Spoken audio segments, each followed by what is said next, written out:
Joining me with the very latest on all of these races and the balance of power, On Balance host Leland Vittert and my friend here at NewsNation. Leland, good morning to you.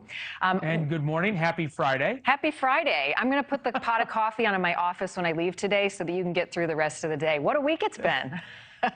It really has. And it's sort of laughable in a way that we don't yet know the answers to these sort of very basic questions of who won in Arizona and who won in Nevada. It's not that it is particularly close. I mean, you think about there's some House races, there's just a couple of hundred votes and you have to have a recount and on and on. Fine.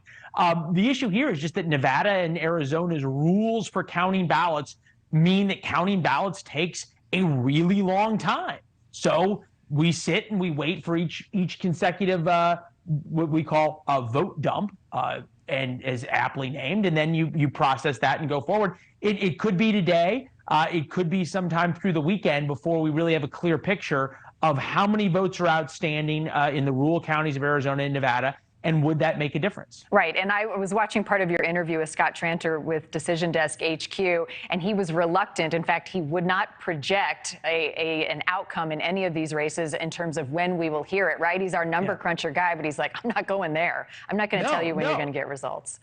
No, and look, it's very possible with the Katie Hobbs-Kari Lake race that it gets so close that there is a recount, and Kari Lake continues to close the gap.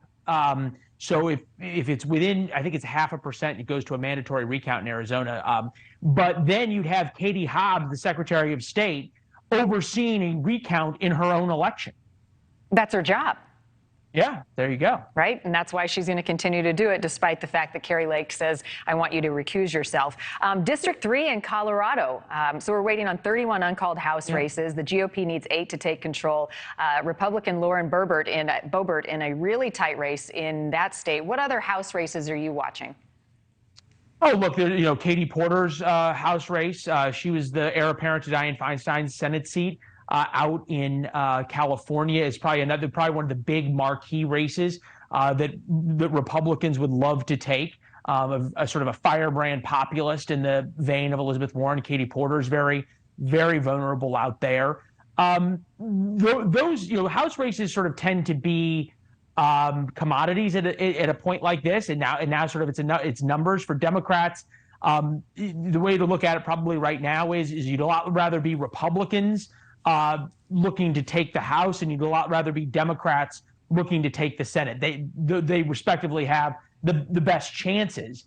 But again, this is why we have elections, and now you just have to let this process play out. But it's very possible that it could be a few weeks before we know.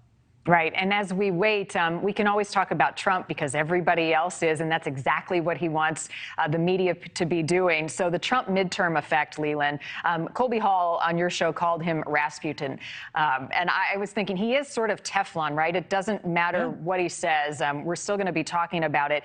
Does that factor in? Does he change course on this Tuesday announcement, given the fact that there's so much still up in the air, or does he stay on that message?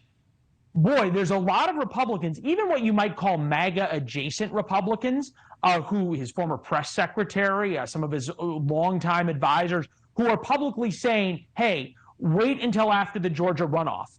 And there's a lot of Republicans who are talking about right now, hey, what changed in the last couple of days before the midterms when Republicans thought they were going to have the red tsunami that turned into the red puddle?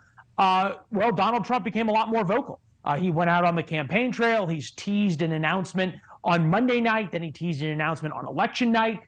Suddenly Trump was back in the ether system. And shockingly, Republicans didn't do as well, which kind of is historical for Republicans. So there's a lot of Republicans who are pretty upset about that.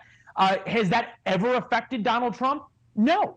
Everyone, there's a big group of Republicans now saying, oh, well, now is the time for Trump to bow out, on and on and on. Well, they did that in 2016, too. All the Trump, all the party elders in the GOP came out and tried to kill Trump's candidacy before it even got off the ground. Didn't work. Voters have a say in this. And you think about it, among Republican voters, Trump's got about 30% of them, die-in-the-wool Trumpers. And that is a huge base to try to fight against. Yeah, I guess thank you for watching. Go to newsnationnow.com to find NewsNation on your television provider. And don't forget to click the red subscribe button below to get more of NewsNation's fact-driven, unbiased coverage.